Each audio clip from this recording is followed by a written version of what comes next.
Welcome to the Human Blueprint Podcast, a podcast exploring the framework of personal growth, self-discovery, and resilience. Through relatable stories, humor, and actionable advice, we're going to tackle life's challenges to help you build a life of courage, confidence, and connection.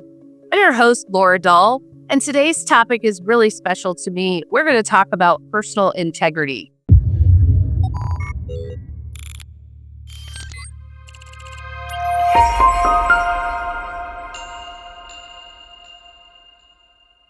I have an amazing treat for you guys today. I want to introduce to you my friend, Debbie Chamberlain. Debbie, thank you so much for being here with us today. I'm excited. I want to tell you guys a little bit about Debbie and a little bit about her background and why I asked her to come speak on this specific topic. Debbie grew up kind of with an unconventional childhood. She was raised in a group home with over 100 other children who were abused, neglected, and some of them were even abandoned. Debbie tells her personal story about her overcoming her childhood challenges.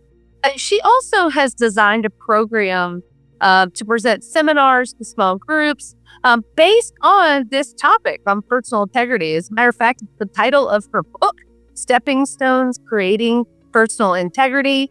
And I am just so pleased to introduce you guys to my special friend. I know that she has some amazing, incredible content for us to dive into what personal integrity means and why it's so important to us. And I'm really excited to introduce her. Debbie, thanks so much for being here today. Let's start first with what personal integrity is to you. Well, personal integrity to me are those promises that you make to yourself that no one else knows about. And I think that's where the real blueprint of building personal integrity starts. It might be as small as saying, for example, I'm going to do 60 push-ups, and no one knows if you do 60 push-ups or not. It might be saying, this morning I'm going to get out of bed and I'm going to do my motivational and my quiet time. And I'm going to do that every day. I'm going to set my mind and my attitude in such a way. And then, of course, it expands and it grows into, the personal integrity of how you treat other people, how you react to other people, how people feel about you. And I firmly believe that once you take care of your own personal integrity, when you do the right thing, when it's called for to do the right thing, then you don't have to worry about your social integrity or your professional integrity, because when you take care of your own personal integrity, that stuff spreads because you're reacting in a way that other people start to believe in your integrity and they start to trust in that. And then that takes care of itself. Like I always say, I don't have to defend myself. People are usually defending me.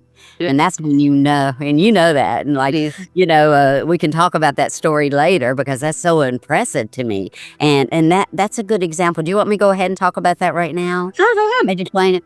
Well, you and I have known each other for a long time. And when I was helping to build a title company, the gentleman I worked for had a lot things available to him that he put my name on, and it was for contact for real estate agents. And you were in a class and someone spoke poorly of me, and you stood up there then and there and defended me, and then went back and to tell my boss. And I don't know if you ever knew this, that guy was fired the very next day because my boss called his boss and said, how dare you allow your person to trample on someone with that kind of integrity and honor, and I will not allow it. I will be doing what I need to do.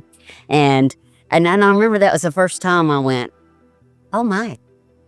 And you weren't the first one to stand up who said, I was in a meeting and your name came up. They were so jealous and they were mad or whatever. And they stood up and defended me. But you were the first to ever get anyone fired. Well, that's what it took, But, that's when you know that you have really built personal integrity, when you don't have to go around defending yourself. Now, most of the time, if you're acting with personal integrity, you won't have to go around defending yourself anyway. But there's always going to be those people who are going to be jealous or, just upset that you got a share of the market they thought they should have or whatever, that are going to try and say bad things about, and to me, that's why I keep my mouth shut about other people. First of all, I don't want it being done to me. And second of all, unless you see it with your own eyes, hear it with your own ears. I've always taken that. You've said that many times to me in the years that we've known each other, and I've spent a lot of time with you. And I will tell you, especially in the world of real estate, agents sit around and talk and gossip about each other. And I will tell you, that's one thing that I have never seen from you.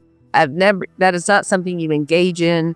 And getting back to, just personal integrity itself, when I was recruiting agents, when I owned my brokerage, one of the things I would tell them is, I've worked very, very hard for my reputation. Right. And one of the things that I am very proud of is I don't think that you will ever have to apologize for the things that I do or say as your leader. And to me, that was my personal integrity speaking, like for the agents that I was recruiting and people that I wanted to work for me. I did not want them to ever have to apologize for me. My behalf, or I love where I work, but I didn't, and that to me was about what personal integrity is. It's who you are. People are not. Yeah, and that also means, Laura, that you're surrounding yourself with good people, right?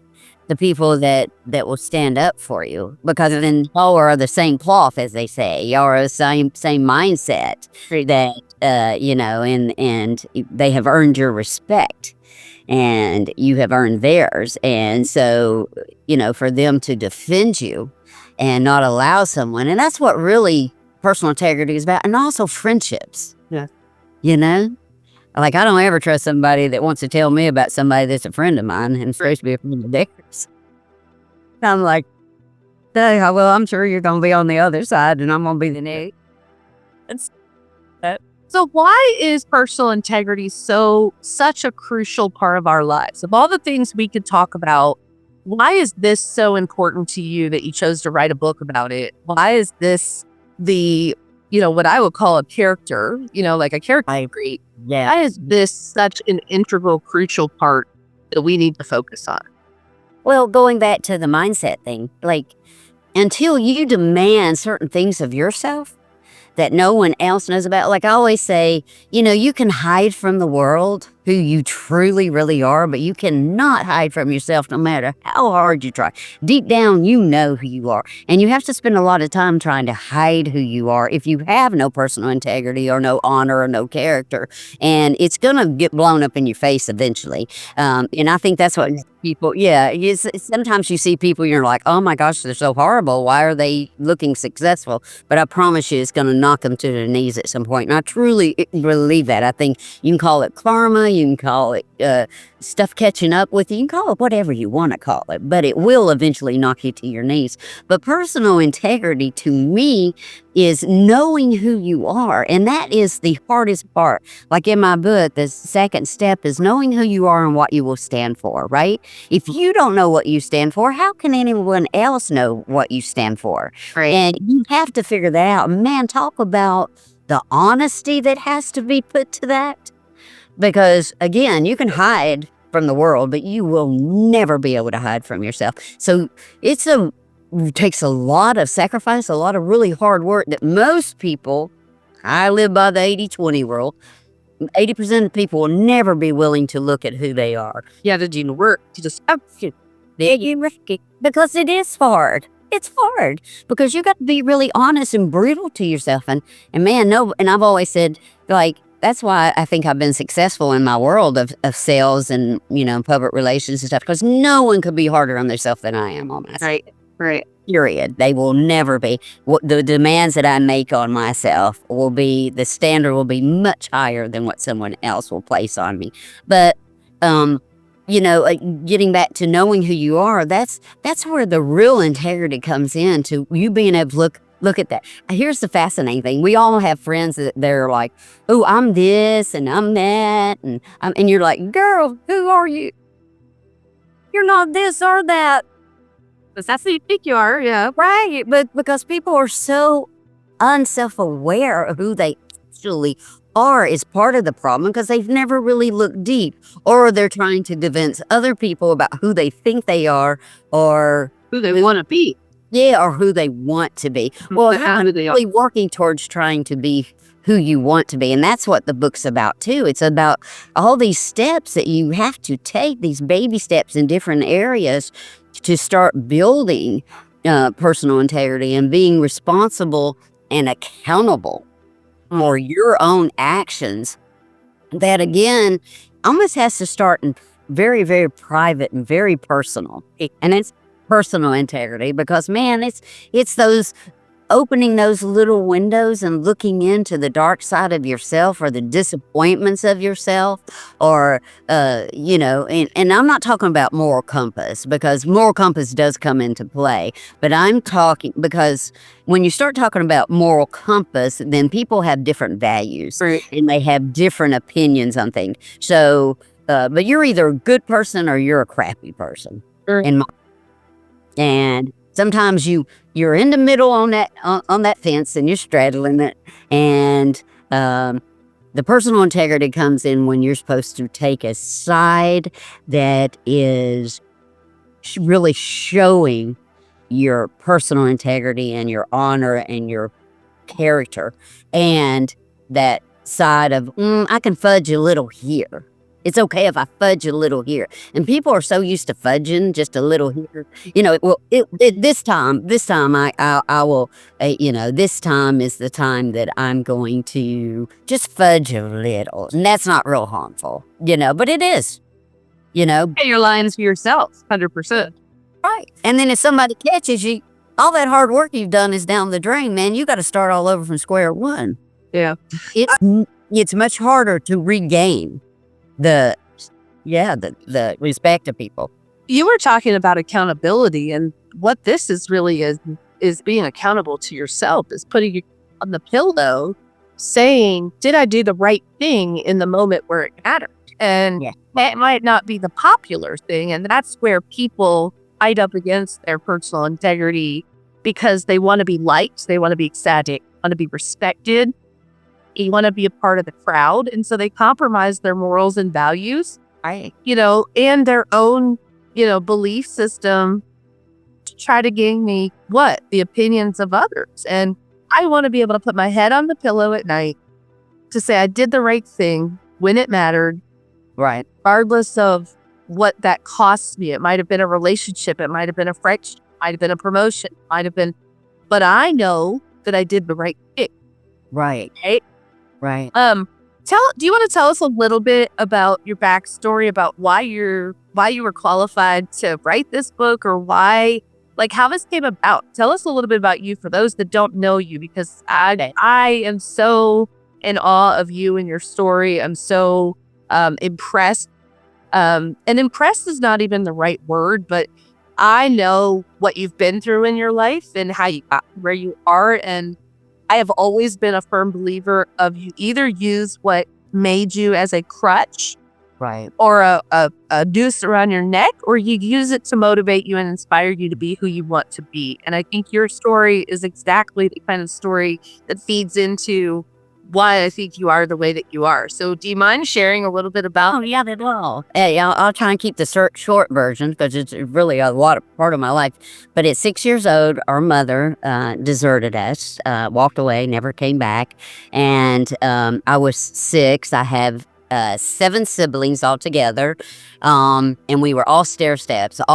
There were 7 children born in an 8-year span. My mother was 17 years old. My father was 16, and so that story's not going to come out good, no matter how you look at it. Doesn't matter how you tell it. So anyway, we went to live with my father and stepmother when I was 6 years old, and then they took us to Florida, and our stepmother was just evil, and she beat us almost every day for 4.5 years until they deserted us when I was 11, and we ended up in a foster home in Florida. And my grandparents were looking for us. They're from Nashville. I'm originally from Nashville. And so my grandfather found the judge who was head of the juvenile system, went and sat in his backyard with cigars, a wad of money, and Jack Daniels, and convinced him to find us, which that judge did. And so they drove up in their yellow station wagon, picked us up, and brought us back to Nashville. They were too old and too poor to take care of all of us. So through my aunt and uncle, who attended Friendly Chapel Baptist Church, they learned about the Tennessee Baptist Children's Home in Brentwood, Tennessee, and that's where we were placed at 11 years old. And so I lived in a dormitory with about 40 girls my age, which were the girls 10 to 13, and there were 6 big dormitories arranged by gender and age, and I was in what was called the middle girls. My two little sisters were in the little girls. My older sister was in the big girls. My 2 brothers were in the middle age, because my brother and I were 10 months apart, and then my little brother was in the little boys born. And so every morning at 5 o'clock, 5:15, the train would whistle. I'd get up. I'd walk with 4 other girls over to the cafeteria and make breakfast for 120 kids. And we'd brought back to my dorm, get dressed, and go to school. And then in the afternoon, we'd head back over to do the same thing for dinner. So that's why I'm a terrible cook, and I cook for an army. I don't know how to cook for 2 either. My mom was like 8, so I only know how.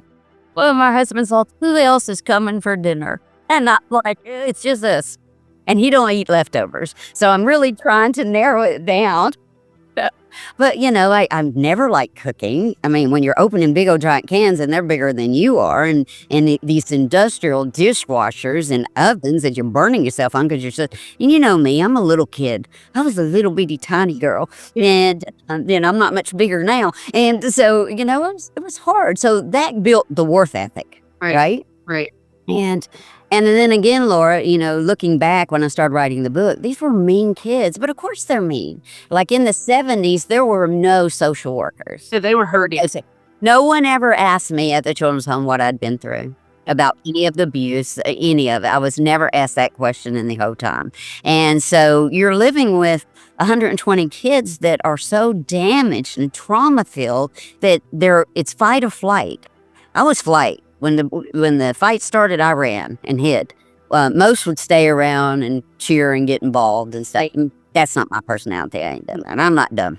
And but I understood it when I got older. Like, oh my gosh, there was no help even mentally. But it was still one of the safest places for us to be, right? Right. And so, and again, that comes back to your mindset. It comes back to your personality. It comes back to, do you see things in a crappy way, or do you see things in a glass half full? And mine was always, and it always has been. And I feel very fortunate that the good Lord up above made me to where that's my temperament. My temperament is looking for the good. Right. Finding the positive in even the dark stuff. No matter what. And I always have had that. And so but I always say God gives you every gift, talent, and ability you'll ever need. It's not like He don't know you're going to go through what you went through.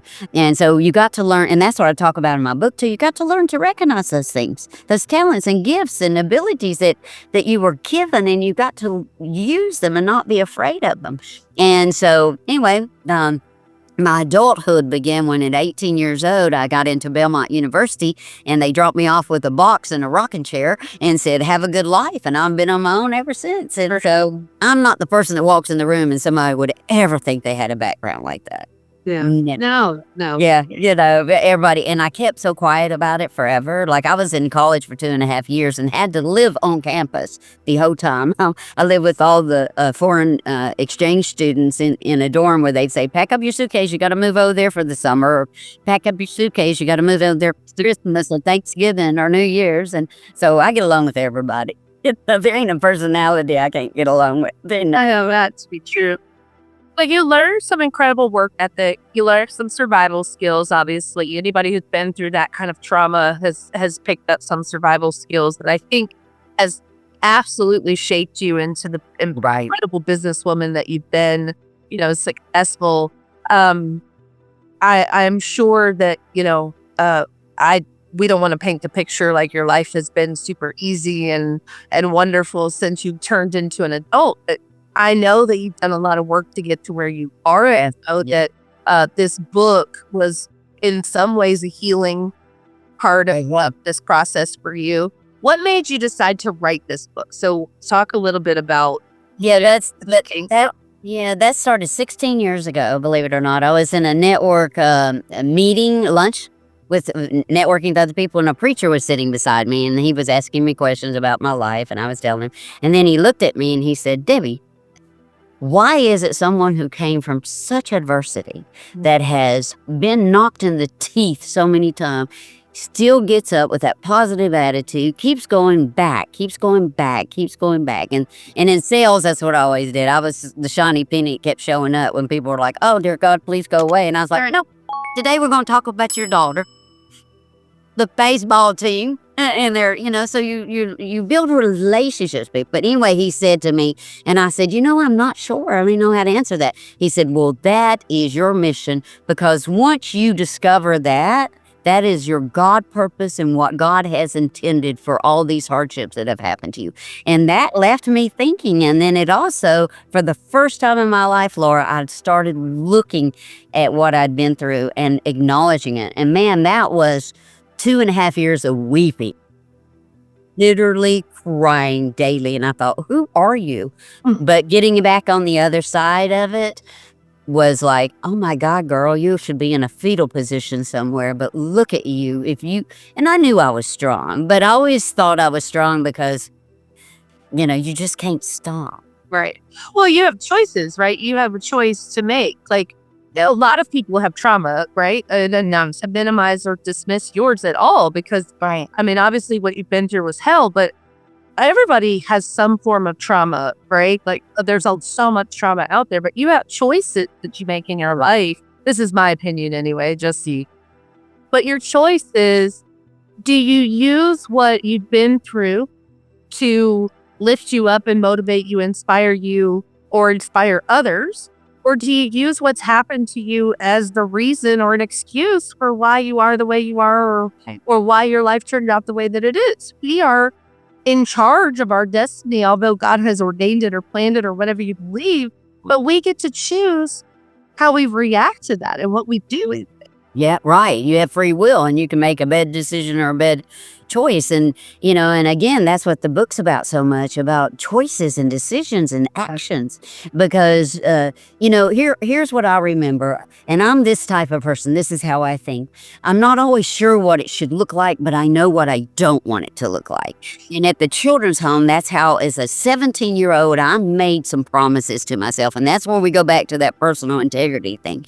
Like, I made promises that I held to, which was I would never in my life be in an abusive situation that I put myself in. If I would pay attention to the things around me, and I would get out or stay out or not be involved. And I sacrificed so much being by myself, a loner, for so long, because it felt safer. I understood that I could control my actions without, and I'm not one of them people you can lead by the nose anywhere. And I tried to teach my children that, like, don't let nobody take you where you don't want to go, because it's a mess every time. And so I knew I did not want it to look dirty and ugly and loud. And I think you can relate to when I'm saying those words, right? You understand what that looks like. Then that was just my first initial reaction, that you will do whatever you need to do. You will work harder than everybody else. You will stay away from certain people. You will align yourself with other people who value and who are who you want to be, but you will not allow dirty. You will not allow darkness. You will not allow loud. You will not allow that violent screaming. And that brings us to one of the most important things, is emotional integrity, of learning how to control your emotions.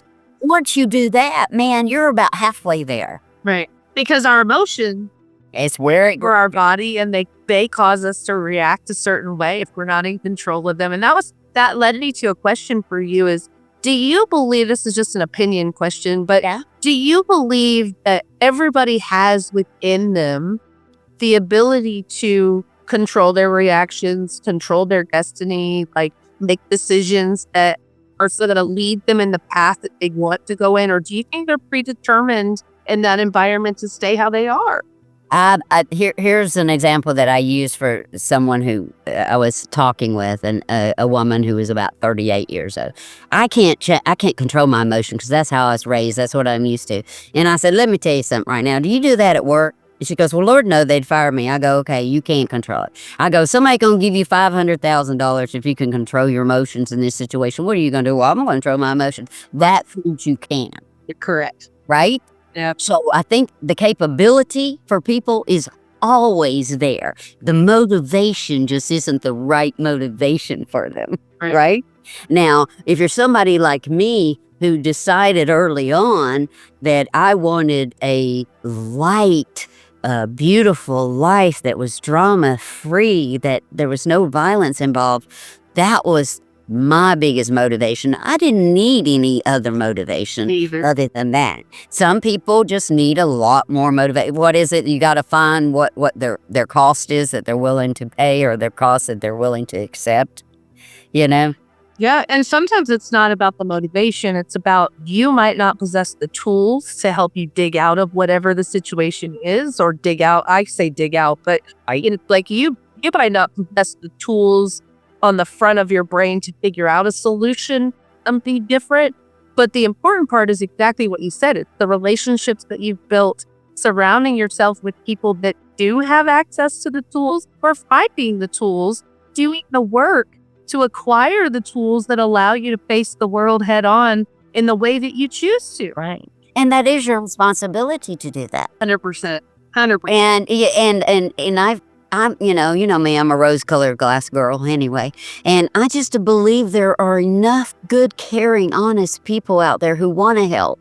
If they know you are truly wanting to change your life, and I believe there are mentors who will give you a little nugget each along the way, and I think God places them and they show up in your lives. I just have to be willing to want it. And I found that at the children's home, we were called the kids from that bad place, And so I always heard that, you can't come home with me because my mommy says you live at that place where those bad kids live. But I've kind of got this little diva attitude, and I was like, girlfriend, I know what your problem is. I'm not a bad kid. It was your adult, like mom and daddy that. Okay. You live that. But you know what I chose to believe, Laura? And to remember all those people from the community that showed up at Christmas. Right. All those people from the community that showed up to say, can I take this child out to dinner so they understand what a restaurant looks like? See, Mike's always saying to me, do you remember? And I go, do you forget where I grew up? I did not get to go down and hang out at the Dairy Queen. The pastry of the weekend, no. Like, no, honey, I didn't get to do that. The first time I went to like a really restaurant, and a couple paid for us to go once a month to Shoney's, our whole cottage. When we went and we got to live in the dorms, like our family's first one to go into the cottages. There was a first time, and about 4 years after I was at the children's home. So I got to live with my brothers and sisters again. So it made a real family, much more environment that was family-like, much more normal. So, which was very helpful. Yeah. But I remember those people. That's what I remember. I remember the good people. And maybe they caught me early enough at 11 years old to say, oh man, there's some nice people. Or somebody that would say, oh, you're a pretty little girl, or oh, you're a smart little girl, or oh, you're a sweetheart, or those type of things. Again, we were talking about earlier, when people show you kindness, you cling to that. And so I cling to the kindness instead of the negative. Right. And it reminds me of Mr. Rogers when he says in the face of a catastrophe, or when things are falling all around you and things are bad, look for the helpers, right? The helpers are there, and I would define the helpers as, it could be just somebody who has a positive outlook, it's somebody who has a positive attitude. But a helper is somebody who helps you navigate the dark times. It helps you navigate the catastrophe that's happening around you. You can choose to find the negative around you anywhere you look if you want to.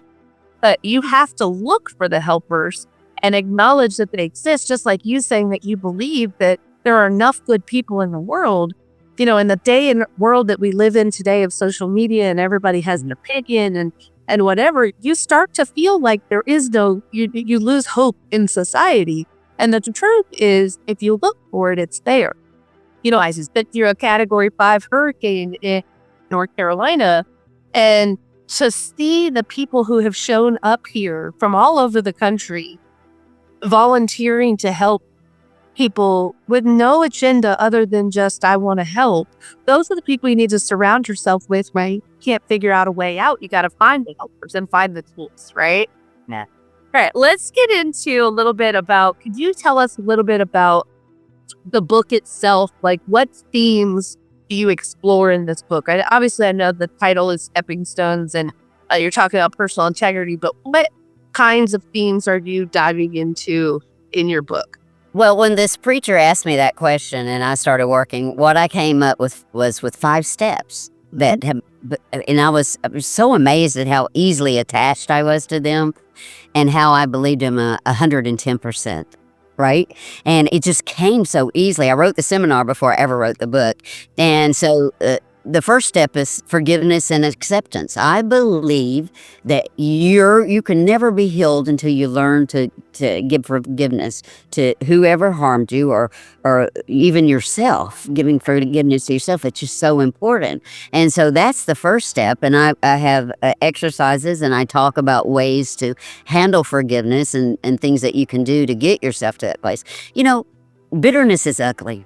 It's ugly on everybody. Have you seen beautiful people? They open their mouth though, and they're so full of hatred, and you're just like, oh man, you're so pretty inside out, right? Yeah. And you can see those people and they're so wounded, and they've chosen to let someone else have control over them in even a worse situation than probably would happen, because their whole life they've let someone have that control. And I think it's just, I just think it's so sad. I really do, because forgiveness is the first step to any healing or process of, making yourself better. And then this doesn't mean this is what happened, and it's not for that. It's not. It is. Absolutely. It's everything to do with you and nothing to do with them. And I'll just tell you the real step, because I think this is so important. It's like praying for somebody for 30 days that you want to forgive, and you've read that in the book. Man, that's powerful. And I'm not saying, Lord, please help me to forgive this person, because that's how people pray. No, I'm saying that in the Bible it talks about praying for your enemy, and this is what God expects. I want you to put favor on them. I want you to put goodness on them. I want you to put blessings on them. Oh my God, you will choke on that prayer or speak. You will choke on it, and everything in you screaming, no, I don't want anything good to happen to them. I don't want anything good to happen to them, because I want to punish them for that I sort of do.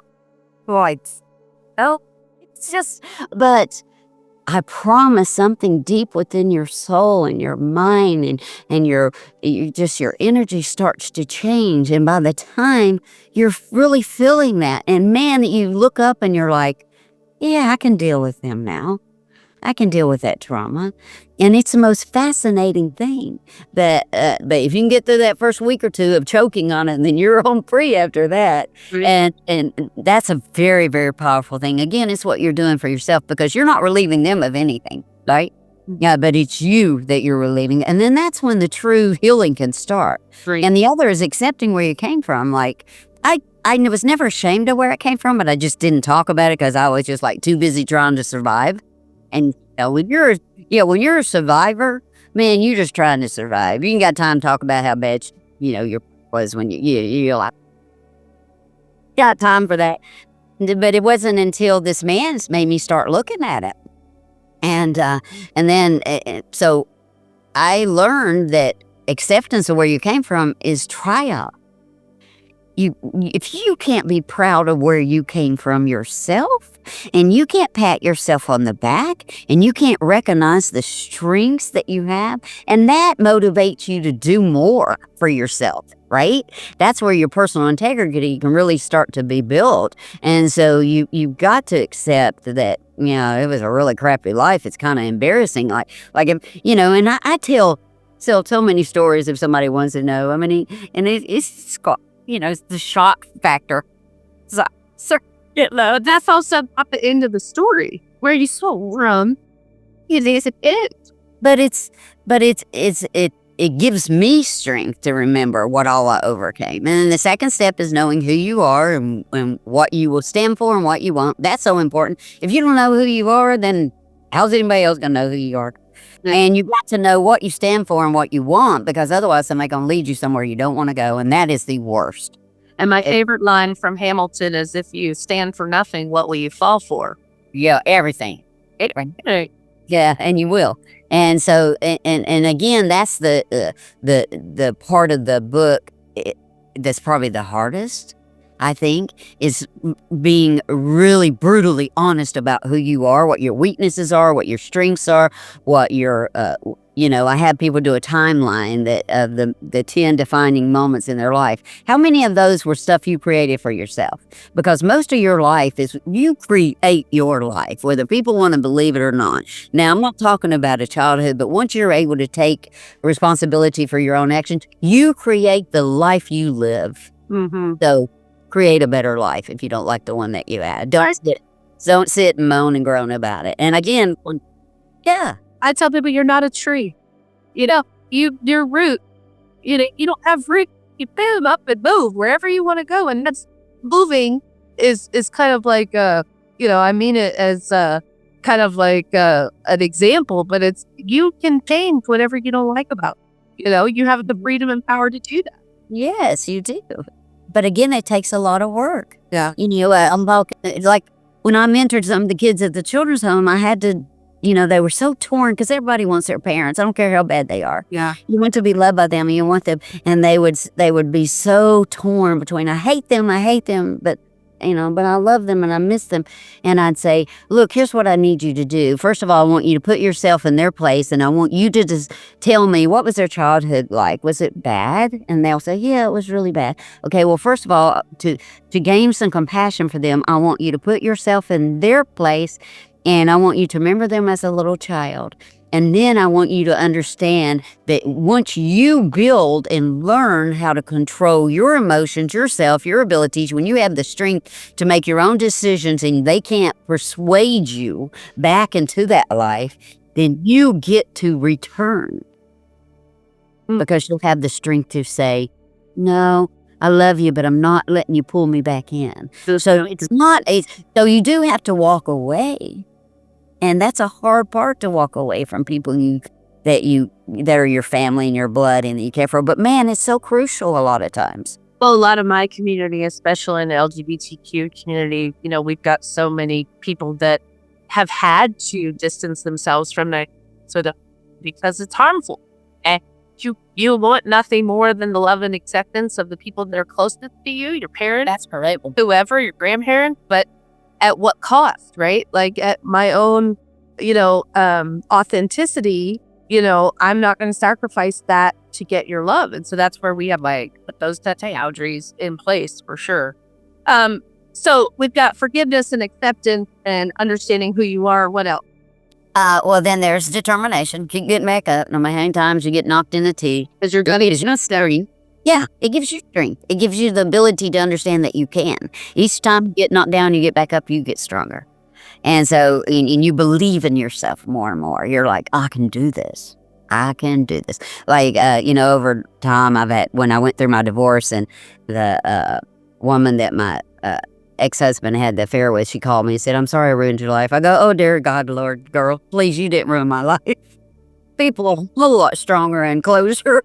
Tried, including my parents. So you are nothing on that. You're a flip. I go, girl, I forgive you. You wanted him. You got him. Oh, good luck.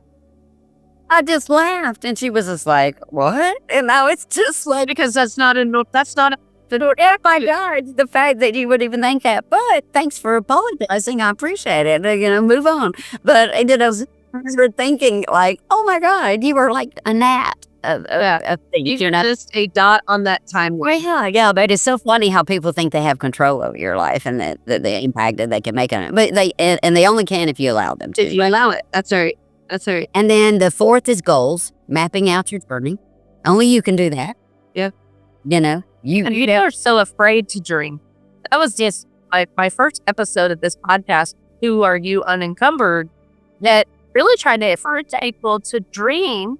People are afraid to dream. They're almost embarrassed to have such big dreams or dreams that look so different than their current life. And that's what God, I think, gives us, is the ability to dream and create the life we want. But if you can't dream it, you can't see it, you can't create it. You have to dream it first. Well, and can I tell you what I think a lot of issue is with that too?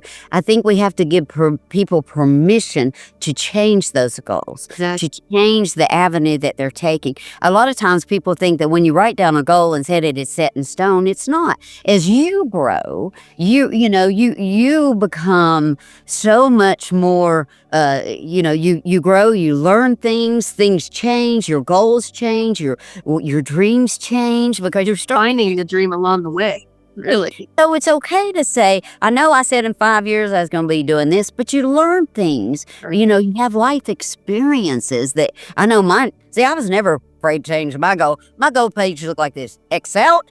Ooh, rewrite that because I like this better. Whoops, X that out. And I think if you give people permission, here's the secret. The secret is putting it on paper, and then the secret is revisiting it and then doing some actions to get you there. But it's okay if you're all of a sudden brought into another direction. You know what I consider one of my most successful things was I used every opportunity, even though I was afraid and didn't understand it or know if I could do it. And I made myself use the opportunities. And that's how I ended up on that side of busy, helping build businesses for people and in sales. I majored in elementary education, special ed, and college. I hated it. It was like, but, as a teacher, you are a good salesperson because you're also a problem solver, but you're like great experience of it. But I 100% agree with you that, people look at their dreams and their goals as if I don't accomplish it exactly how I wrote it down, I'm a failure. If I didn't accomplish it by the timeline that I had set, I'm a failure. Or they are so critical of themselves that they didn't reach that dream that they had really envisioned. And the reality is that I think, as we're shaping and growing and failing and learning and succeeding in various things, you're taking little bits and pieces of each step of that. Just see that this podcast, what led me to this today, are things that I have taken from my life in the past and pieced together. And in the moment, I never could see this vision, right, that is pouring out of my heart the way that it is developing. But all the steps that have led me to this point are all the experiences and the failures that I've gained in my life experience that led to here. But if I had looked back on paper at a goal that I had 5 years ago, and I didn't reach that goal, I would see it as a failure or a criticism but that's not the way life is designed. Like, we're setting ourselves up to fail if that's your expectation of yourself. And there are very few people who have this dream or this desire or this vision in their head, and it's exactly like that. Yep. Most people pivot and turn, and things come into their life that, well, I never thought about that. It never dawned on me I'd be helping people build businesses. I'm like, what? I mean, the first time Rob Campbell approached me and said, will you come build this business for me? And I'm like, I don't know about no call center. Right. He figured it out fast. And I'm like, what are you talking about? And he said, what you do know is people. Mm-hmm. And I can't teach anybody what you have. Right. And, that was one of my favorite things that I did, 7 years of that. And it was the best growing experience and learning and failing at times. But my gosh, but it also set up the next step, which was John Sidwell, and building that for him. Someone believed in you, though, to push past you something that was outside of what you felt comfortable doing. Yeah, and how lucky was I that I had these two men that believed in me totally, more so than... So, of course, I started believing in myself, and it took a while for me really to... I'm like, oh, this is a fluke. And one day somebody going to pat me on the shoulder and go, girlfriend, I don't know what we were thinking, but... Because of that on the right course. Yeah, but they're still embedded deep somewhere, those little insecurities. And that's why, taking stock of the things that you have done right and your little successes is so important. Right. Celebrating those small wins that people are not good at. because all they focus on is the one thing they didn't do right. But all you're doing is destroying your confidence every day by beating yourself up for the one thing you did wrong. Well, I talk about, and most people don't know this, but my first venture ever was when I helped build a exercise studio, and it was called Body Talk in Antioch, as a matter of fact, and I was the manager of the Better Business Bureau, but at the same time, with an older woman who was a mentor of mine, we built an open body talk, which was aerobics and step and stuff like that. And I would leave work and go over there every night and do 2 classes, and then on weekends overtime. And so that was my first business. And surprisingly, when it came time to sell it, she was like, "Oh, I know you did a lot of work, and I promised you yours was work equity, but you understand, I really can't give you." So, that's a first experience, right? Right. But I was so naive, and so I was like a little puppy. "Oh, I'm so excited. Let's just do this." I still kind of had that energy, but it was tenfold. And then my second company was going into business with 2 older women. We worked at First Management Service selling condominium conversions, and most people don't know this about me. And 6 months later, after I got my license, they go, "Let's open our own company," which I did. And with these women who I really didn't know that well. And they were chasing pipe dreams of land and stuff, and I was doing all the residential and taking care of the agents and stuff. And about a year and a half in, this treasurer and secretary of our company, we walked in, she took off with the best desk, the secretary, the secretary who was at the front, receptionist and secretary, and the furniture, and opened down the street. So, my goodness. Well, so see, people don't know that about me, but that was another year and a half of struggling with me and the other woman trying to keep it open, and then we finally had to close it. But I was 27 years old, Laura. 27, 28, 29. If you're going to lose everything and you don't got nothing at that age, that's the best time to. But I tell you, those were the best learning lessons early. Don't go into business with people you don't know. No, yeah, 100%. And I've had some of those lessons too that I had to learn the hard way in business, where I trusted people that I probably shouldn't have, and I let people into my circle and shared things with them that I probably shouldn't have. And but you learn those things. You learn, how to navigate the world. And sometimes those failures teach us so much more. Oh, we did. They did.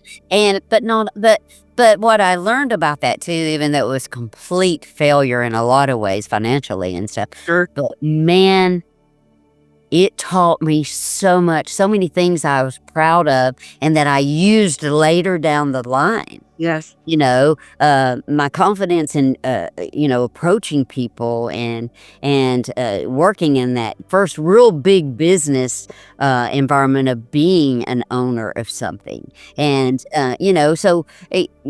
those were proud moments for me. And it's not, I never did not talk about it because I was ashamed of it. No, it just never came up, really, to be honest, because then I had my children. I stayed home for a while as a stay-at-home mom and did just a ton of volunteer work. So people never even knew I was gone from the industry per se, because I was always in their face asking them for free stuff for some kind of auction or something. Right. So when I did, after my divorce, and I did go back into business, they were like, "Oh, you've been around forever." Well, kind of, sort of, but they didn't realize that for 12 years I didn't get paid a cent, that I was all doing volunteer work as chairperson for, the auction for the Friends of Vanderbilt, or the auction for BGA, or the auction for the Heritage Foundation, or the auction for, and these were all, so I was out there. Oh, and you were working alongside like the haves. Yes. So when I did get my divorce and had to go back to work, I just look like somebody been there forever. Right. So again, look how beautifully that laid out. Mm-hmm. Okay? And I'm sure in the moment, it didn't feel like that. Oh gosh, no, it was one of the worst times of my life. But looking back on it, you got through it. You survived. Yeah. And the lessons you got out of it. Yeah, and I wouldn't change a bit of it. Right. I wouldn't change a bit of it. But anyway, let's go back to the last step, is faith and hope. Yes. You know me, I have very deep faith. I kind of look at things a little different than other people, because I believe that religion and faith is all about love. Sure. God asked us one thing, and that was to love and take care of each other. And I try not to ever sway from that. I think that religion, first of all, is a very personal thing. I don't think that I have that arrogance in me to say who's right, who's wrong, or whatever. I just don't. I'm a Christian, and that's how I live my life. And I hope that people want to be around me because they know I'm a safe spot for them to be loved Always. for, right? But the faith played such a part in my childhood of little bitty, of being sitting in a corner as my stepmother would walk by, and she would sit us in a corner for 8 hours at a time during the summer, every single day, and would walk by and kick us in the back and slam our heads in the corner. And I remember praying and praying until tears were rolling down my face. Dear God, please send a good family. Please send a good family. I don't think I'm supposed to be here. Yeah. I remember those prayers all the time. And then the Tennessee Baptist Children's Home shows up. So then I always go, God's got a sense of humor. So I'm like, wow. It wasn't the family I was thinking of, But how beautifully did that work out to teach me so many things again, how to navigate people. Man, you better learn real quick when you're 11 years old and learn to navigate 120 different personalities. And I did. 120 girls too, or like however many girls. Well, yeah, they're men, boys, the whole thing. And the girls were as mean as the boys. So, but I had the same little loving spirit that I do now, and I was very protected, strangely, by some of these really mean girls. But I think they recognize the kindness. I always say, and I don't want to sound arrogant in saying this, but it's almost like God really protected me with the people around me. Some of these girls were so mean, but they recognized the softness in me, I think, and a kindness and that towards them. So they were very protective. I was one of the only girls I can say probably that was never in a fight or was ever beat up or anything in the whole time I lived there. Now I ran from it a lot. But it wasn't me involved. I just didn't stay around to watch it. And you had plenty of anger inside of you. You had plenty of things to be resentful for. You had, right, but I just never got it. But that's just not who you are. No, it's not. And Laura, and when thinking, I can remember that very first night at the children's home, and on the third floor of that dorm with these little bitty cots, and the Tennessee State Fair had just come, and because we went to children's home September 17th, and my uncle had bought me a big old purple teddy bear from one of those you throw the things. And so I had it, and I remember laying down in that little cot bed with that big old bear and just crying because I was scared to death, And my best friend, Virginia, came over and said, "Are you okay?" And we were just like this. And she was, and this is normally what has always happened in my life. I'm the rule follower. Yes. I follow every rule, and my husband makes such fun of me. And one time he's driving behind me, and the thing says 35, and I'm going 36, and it blinks and says 36. He calls me and goes, "Seriously?" Because I put on my brakes. And I said, "It said 35, but that's me. That's my mentality." But when you grow up in that kind of environment, you want the stability and the structure because you're so afraid of making a bad mistake. Like, some of those kids would do something and wake up in the morning, they'd be gone. Yeah. Nobody said where they went. I know now where they went. You didn't know as a kid, though. No, but, I was like, oh, you got to behave, you got to behave, you got to behave. So that was a motivation, too. But it was also my spirit of, I just don't want to make a lot of waves. Most of the jobs I've done, I've been in the background.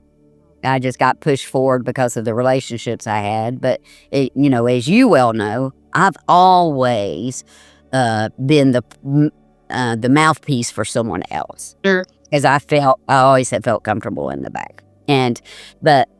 So that faith thing was always important, of praying and seeing as a little girl those prayers answered, even though they didn't look like what. But I learned really early, the prayers are never going to look like what you think. So those are opportunities. They're always opportunities, so take them. And then the what ifs became so important to me. I remember saying to that preacher, well, what if something good happens? I would never give up, because what if the what if was just right there? What if the what if is the next call? What if the what if is the next step that you take? And then I would miss it all. And so I always call it that flicker of light. Don't let it go out. Man, there were so many times I could see it just going out, but I was like, no, this might be the time. This might be the time. So I think you have to learn to live on what ifs. They became so powerful to me, and they have to become so powerful to you that you keep, you know, going after that one more time, one more step. And then don't be afraid that the opportunity looks different Than you expected. than you expected. Right. Because the opportunities every single time looked different than what I expected. There's a way you expected them to show up. Every time. It's kind of like answer prayers. They all look different. Yeah, always. I think faith is so important, but it's not just for those that are not believers in a higher power or not Christians. I think it's also equally important to have faith in yourself. So it's faith in something else that's guiding you, but you have to also have faith in yourself and your capabilities, faith in your own design of who you are. And I think too that I was actually talking to a former American Idol contestant on a plane to Denver once, and he runs a very huge nonprofit for the homeless people in Nashville. And we just got to talking about his programs and things like that, and I just mentioned to him that what keeps people going is the hope that there is something better ahead. And without that hope, you have no desire to keep going. You have no desire to keep pushing. You have no, you have to have the tiniest grain of hope to hang on to know that there is something better ahead for you, that there's something better than what you're currently struggling with or currently navigating. And faith and the hope will get you through whatever life throws at you. But I agree with you to be on the lookout for something to look a little different than you had planned and what you asked for, right? Right, absolutely. Yeah, I love that. So talk to me a little bit about your seminar, because your seminar, you actually wrote that before you wrote the book. Mm-hmm. I've done a little bit of work with you and helping you kind of develop a little bit of the seminar. But for the people that are listening, tell them a little bit about what your seminar is for. Like, who's it for? What do you expect people that attend your seminar to get out of it? And why is it so important rather than just reading the self-help book and applying the things that are in it? Well, first of all, because it's a very personal thing. It's a very intimate thing, because that's the being very personal and very intimate is where you do your best discovery about yourself. It's where you learn about your weaknesses, your strengths. It's where you learn about those trauma-filled times and face those. And then, the whole program is designed to help you overcome some of that trauma, to help you, decide how you're going to handle that. And maybe you've not been handled it in the best way. But, it's an honesty thing of being very honest about who you are and learning those things. And the times that I've done it, it's a lot of emotions filled in that room. And people... And it's got to be a safe place, because some of the things that come out of people's mouth is very personal things that they may have never spoken of before. Sure. And, and there's always those people that are really willing to share, and then those that are frightened to share. And I appreciate those that are really willing to share, because they give the others that strength and that comfort to go ahead too. And it's one of my favorite things to do, because I feel like it's so impactful. And you've got to look at it. It's just like me never looking at, my childhood until I was, 54 years old. And just that question from that preacher saying to me, once you find out that's your message. And because again, when you're in survival mode, you're just running hard and fast. And you're like this, like, because you've learned enough that you know how to hold the barriers that are coming at you back, right? Come on. At some point, there's got to be some healing that comes in. And the only way to do that, but you got to give people the safe place to do that. Yes. And in a no judgment zone. And knowing me, who's the best no judgment zone around? you know? I am. Because people do better when they learn to do better. People's journeys are their own, and I truly believe this. You get to take your own journey. You get to decide where you're going to go, how you're going to do it. It's not my place or anyone else's place to tell you how wrong you are. But if you want help in somehow navigating that journey to a more peaceful and more calm life, then I'm your person who will be able to help you and would love to help you with that. But if you don't want to, you don't have to, because it's got to be a very personal decision that you decide to take that on. And people are not comfortable unpacking the trauma because it forces them to have to actually face it head on, to acknowledge that it was real. They also have feelings of guilt, especially if the trauma comes from someone that you trusted, someone that, you wanted love and acceptance from. You have to admit that you were hurt by them. Sometimes that hurts you to acknowledge that out loud, that the person you love and care for so much actually hurt you or did damage. But if you can teach people that they can still love somebody, right? Yeah. And then that helps soften that guilt that they're feeling. Right. And it doesn't make them wrong to state that. It doesn't, and it has to be faced. Because to be honest with you, Laura, there are more people who have been hurt and have trauma from people that they loved and that did love them than outside. Right? Yeah.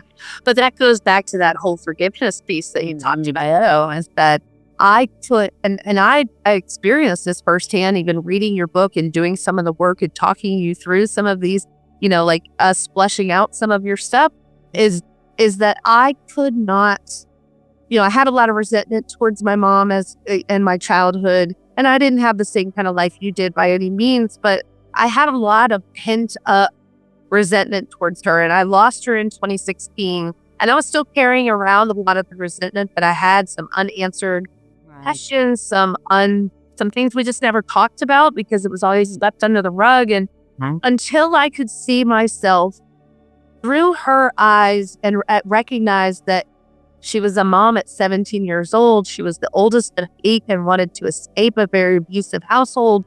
And she did the best that she could with the tools that she had at 17. But until I was a mom myself, I could see where my mom was at those times. Like, I could forgive her for those things because she didn't have the tools to do anything. And I actually, until this year, even up until this year, I did not have the capacity to be grateful to my mother for the life that she gave me, despite the trauma that I experienced, despite the bad things that happened or the things that I wanted to blame her for. But looking back on it, my mom gave me a pretty incredible life. She worked really hard to make sure I didn't have the same life that she had. And it's easy for us to sit in a seat and be critical of those that are responsible for us, for our protection, for our safety, for giving us, the roof over our head and keeping us, and instilling things in us.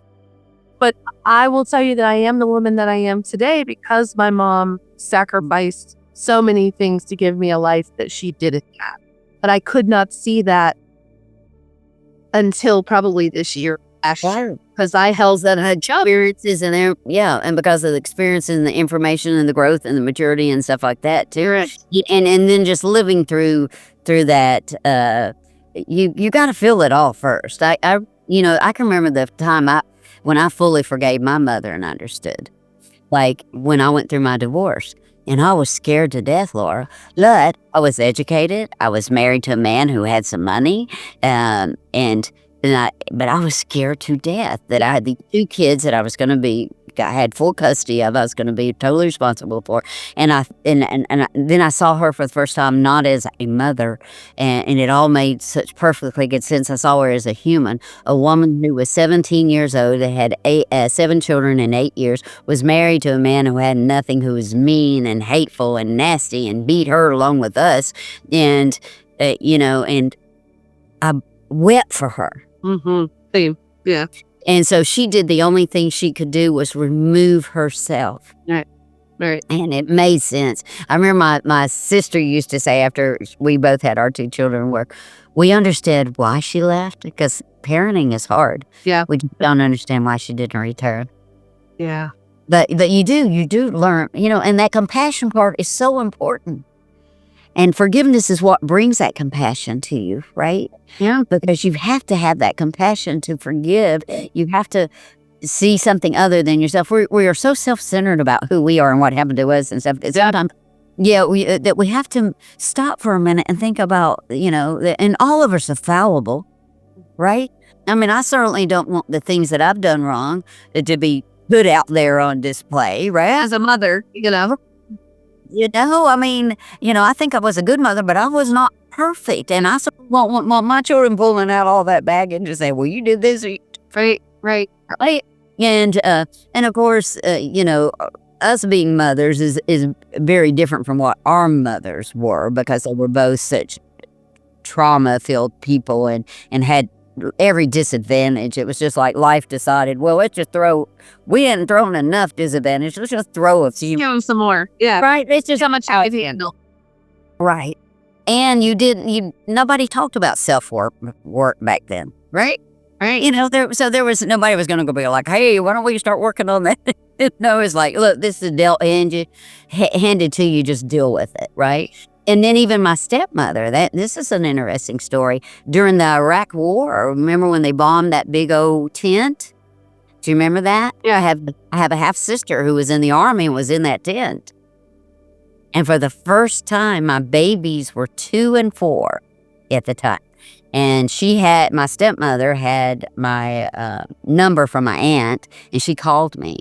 And she said, I am so afraid that Lisa died in there because of my sins of what I did to y'all. It was the first time she had ever acknowledged what she had been doing 2 or 3 times as adults at my grandparents, and everybody just swept it under the rug. And when you talked about it, it was like, oh, it wasn't that bad. But and I remember I just started crying, and I said, the God I know would never do that. Never do that. And I said, and I will be happy to pray with you right now for her safety. And of course, she was safe. Yeah. But talk about something powerful enough to take away all that. Because, that one was a little harder because she was just mean and evil. And I had to decide Yeah. I had to decide that my place was only to give forgiveness. Yeah. I wasn't required to do anything else other than to give forgiveness to this woman. But even the compassion. Yeah, it felt nice to do that for her because as a mother, then I had these 2 beautiful babies sitting beside me, and I was like, oh my gosh, the pain, I don't want that on her. I didn't want that kind of pain, that kind of fear for any woman, any mother, I think it is relieving ourselves of a burden that we carry around that is so heavy. Just the holding on to, like the inability to forgive somebody that's hurt you. It is a heavy burden to carry. It is. And that forgiveness, as we said earlier, is not for them. It's for us. It is for us so that we don't have to carry that heavy weight, so that you can be unencumbered by that weight and go do what it is that you're supposed to do and learn from it. But carrying it around does not serve anyone. It doesn't serve them. It's not hurting them that you're they don't have even thought twice about it. They haven't even thought twice about any of it. And that's so funny. I love that you say that because that's how I used to say to my children all the time. Y'all are so worried about what these other people think, and I can assure you they ain't thought twice about you. No, they're not. While you're awake at night worrying about that, I can assure you they're sleeping peaceful. They could care less. They don't know that. They don't know that they've hurt you. They are not making a second thought about it. Why are you wasting your energy to be thinking about what they have done? Like, that's why controlling your emotions is so important. Just in that right there, learning to turn off that tape that plays over and over and over. And that's what gets people in trouble, these tapes that play over and over. Just keep playing. And that's my big stop sign thing. Just see that stop sign in your mind, and you in your mind scream, stop, stop. I was doing that during my divorce, and I might have to say stop 100,000 times a day to get myself from saying, was I not pretty enough? Was I, Right. What's wrong with me? total chunky? Was I, what did I do to be such a bad wife that, that there was this cheating for a year and a half behind my back? How was I so stupid I didn't know? That was the worst, because humiliation, I think, is the worst part, when you're humiliated by something. Yeah. But I had to learn to get that tape to cut off, Well, you're letting people rob you twice. You're hurting Like, it's the actual pain that they inflicted, but then they rob you of your energy and your joy because you're thinking about all that do it twice. And that tears you up. It just emotionally tears you up. And I went and saw a counselor twice, and she said, "You're the healthiest emotionally person I've ever." Like, she goes, "I'm gonna give you something to do. I want you to see a stop sign." And she said, "And every time your mind starts going there, I want you to see that stop sign in your mind." And I still use it to this day. And it's very effective. Like I said, at first, it's just like the forgiveness thing of praying for somebody. It takes a minute, but once you train your mind. You train your mind like you train your body. Any other muscle. Yep. Hey, yeah, it's all those type of things. And and she also taught me, and I still keep it to this day, when people show you who they are, believe them, Maya Angelou, because that is the truth, is the truth, is the truth. People show you exactly who they are in any situation, but we don't want to see it. But I can tell you, I pay a whole lot. I have girlfriends that go, "Oh, I just met this person. They're so nice." And I'll go, And then they'll come back to me 4 months later and they'll go, "How did you know?" I go, "I don't know." But you didn't have to tell them what you knew. You let them. I don't. I mean, I never do. Why would I do that? Well, but not only that, I think people behave differently with some people. They do. They interact differently with Yeah. And I've had a good friend is like, "Oh, they're mean." No, they're not. Yeah. And people aren't mean to me. I'm sorry, they're just not. Wow. Well, what you put out in the world, you often get that. Right? And I'm very much aware of that. I'm very much aware about the energy of people and how that certain people react very differently to personalities and stuff. And so it was a bad day. Yeah. Right. So you got to give and then. Grease. But to be sprayed. Yeah, Zoe, right, exactly. And so I'm not going to be the one spreading that mess. I'm just not. I don't want all that garbage attached to me, because it's garbage attached to you too. Again, it's an emotional thing that you're carrying around for someone else. And I ain't. Yeah.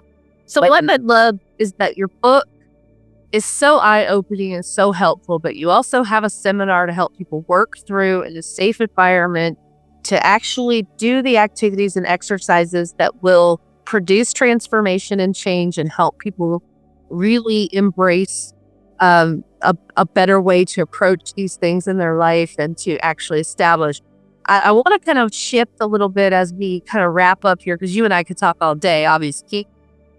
And I know everybody's at attention span, but if someone was just starting to explore the concept of integrity in their own life, it's a foreign thing to them. They recognize that maybe they don't really have personal integrity and they want to change that. What advice would you give to somebody to, help them discover the concept of integrity, or to figure out what personal integrity looks like to them? Yeah. I think the first step, Laura, is like what I've said over and over again, is taking a real inventory of who you are. It just is. You can't change anything if you don't know what you're trying to change.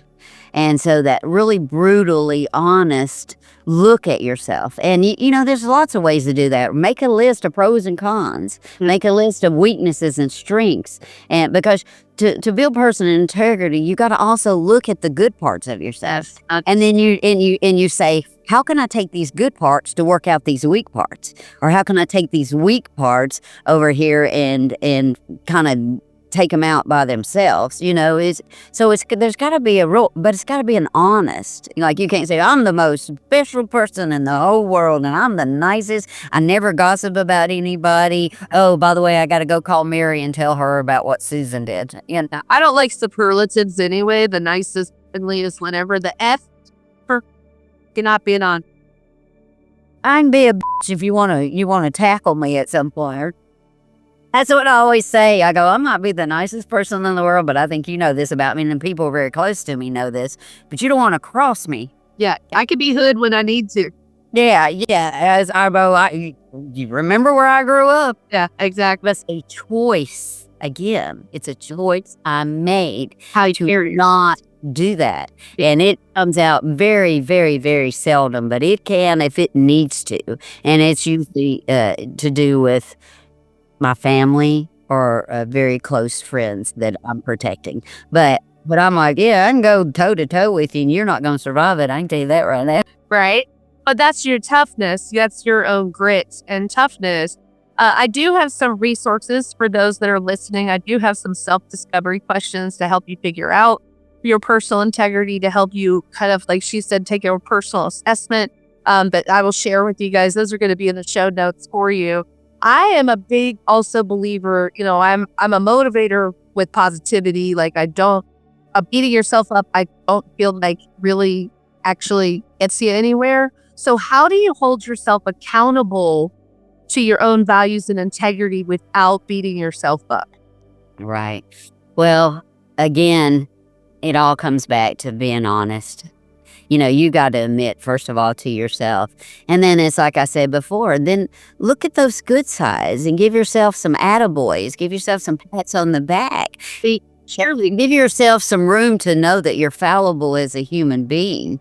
Yeah. But you got to be very seriously and honest about what you do need to change and what you want to change, and do small things. Start, I think making promises to yourself is the best. Like I'm doing this 50-day challenge of 50 times for an exercise.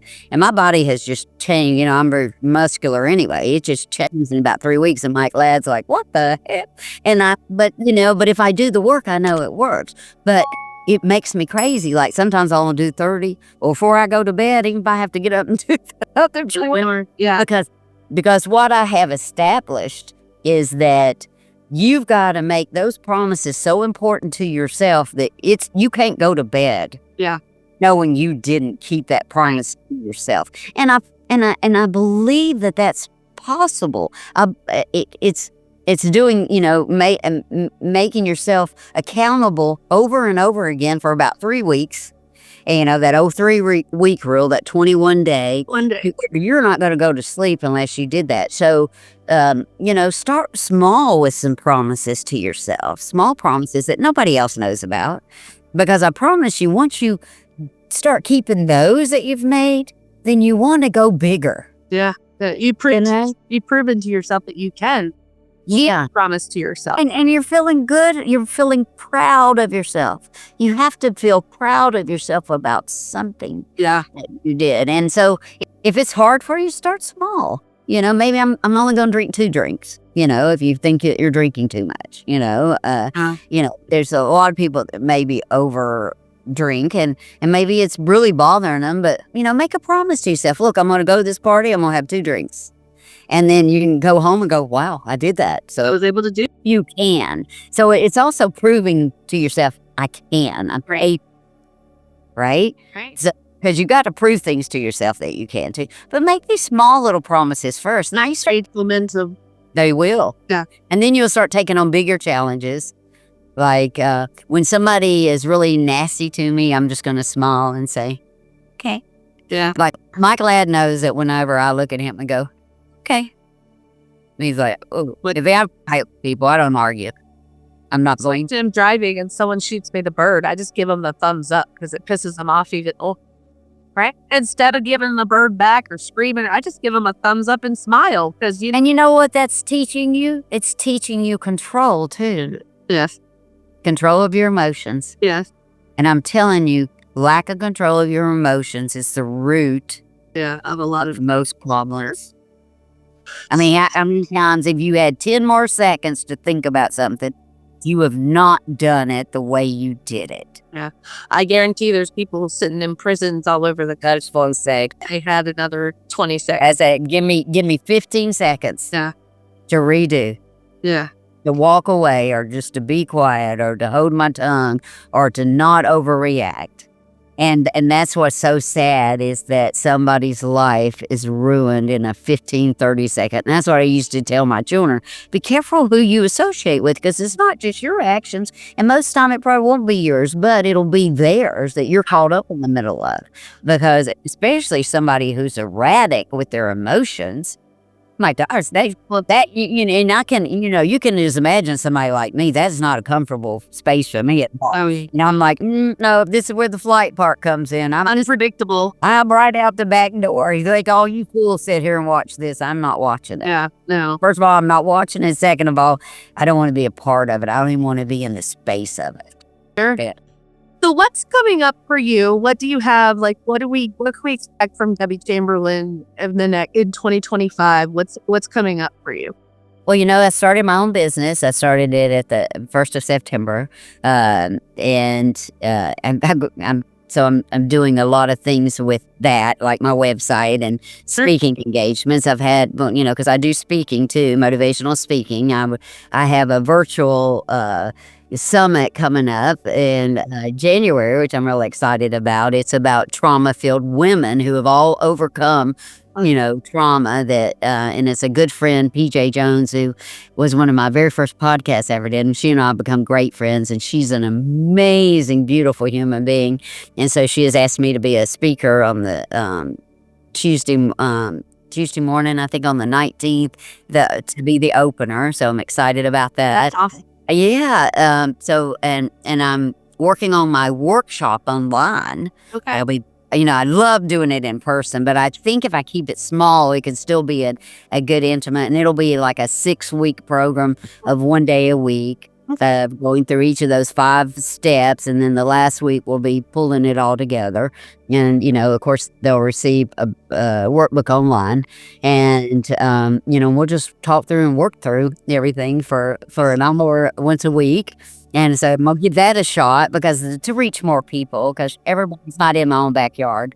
And you have such a gift that needs to be shared with the whole world, that, the more exposure you can shed on this, the more people you're going to impact. So I'm excited for that for you, for sure. But and can I ask you, may I say what I would like help with, in case any listeners have anything? So I am interested in giving back to children who are in foster care, foster homes, more kind of like the type I grew up in. There are some that house 8 to 10 children. I would love to catch kids early at 12, 13, 14 before they get so. Yeah. Maybe even 11 or 12. That really. Yeah. Well, the material might be a little heavy for that, but I think 12, 13. Yeah, sure.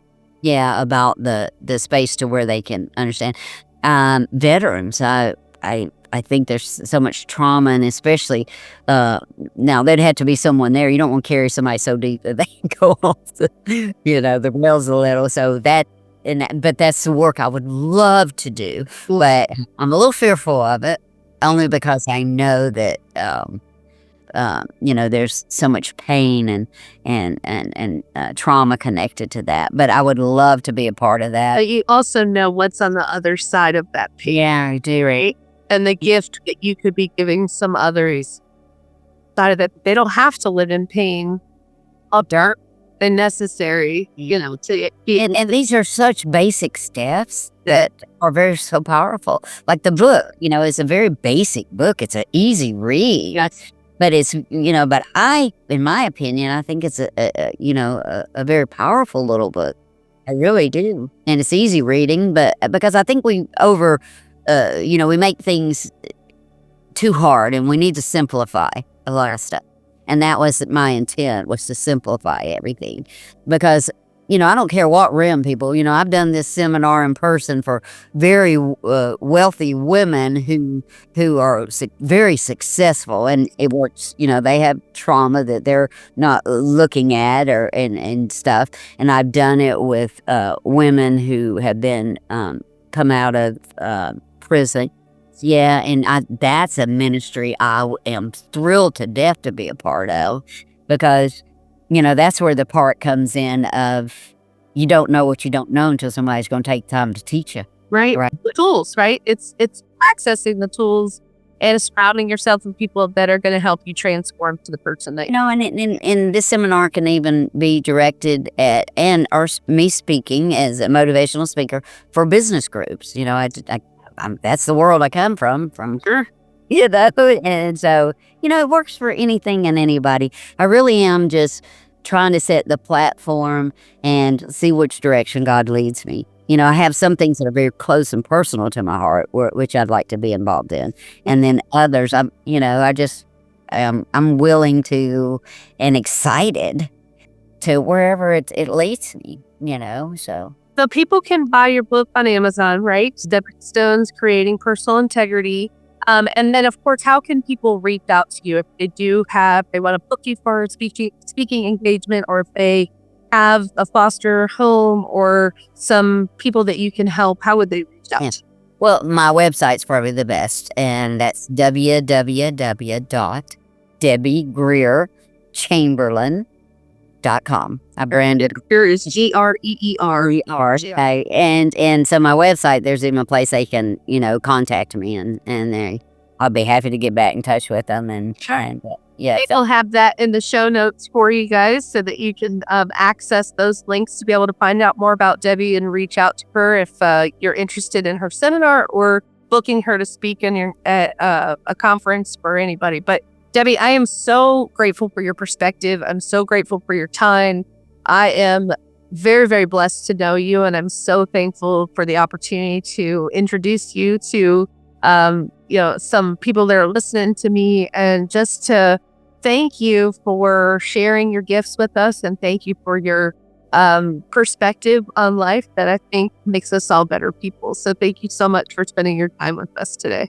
Sweetie, I so appreciate you. You know, I just, you know how I feel about you. I think the world of you. You're just smart and beautiful and just so insightful about everything. And, you know, you were always been one of the people I ran to. You trust him, you know, and I mean, because, you know, I just trust you. I trust your judgment. I trust your ability. And thank you so much for reaching out, or me reaching out to you. I don't know how we did it, but whatever. But I just knew it would be so right, and it would feel so good, because our chemistry with each other is just so natural and so good. You're my daughter that was never real my daughter, but I have taken you on as my own. Hey, and feel that way about you, and I appreciate you, honey, so much.